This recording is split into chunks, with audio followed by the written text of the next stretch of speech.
Deep fry చేసే పిండి వంటలైనా, కొద్దిగా నూనె ఎక్కువేస్తేనే రుచిగా ఉండే కూరలైనా సరే, ఏమాత్రం గిల్ట్ లేకుండా తినాలంటే ఫార్చ్యూన్ సన్‌ఫ్లవర్ ఆయిల్ లాంటి మంచి నూనె వాడాలండి. ఈరోజు అరటికాయతో కోఫ్తా కర్రీ ట్రై చేసాము. చాలా అంటే చాలా బా వచ్చింది.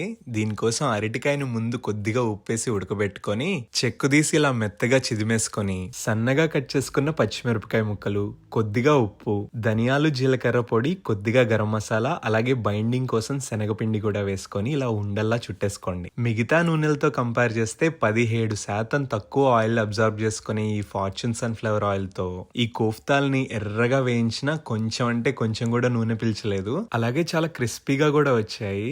ఇప్పుడు గ్రేవీ కోసం పచ్చిమిరపకాయలు, టమాటో ముక్కలు, అలాగే జీడిపప్పు, పచ్చిమిరపకాయ, కొద్దిగా ఉప్పు, పసుపు, కారం, ధనియాలు, జీలకర్ర పొడి వేసుకొని, అలాగే కొంచెం నీళ్లు కూడా వేసి ఉడికించి మెత్తగా పేస్ట్ చేసుకోండి. తర్వాత కొద్దిగా నూనెలో జీలకర్ర, బిర్యానీ ఆకు, లవంగాలు, యాలకులు వేసుకొని మీరు ఇందాక గ్రైండ్ చేసుకున్న టమాటో ప్యూరీ దీంట్లో వేసి ఒక్క 5 నిమిషాలు ఉడికించి కోఫ్తాతో సర్వ్ చేసుకున్నారంటే చాలా బాగుండే బనానా కోఫ్తా రెడీ.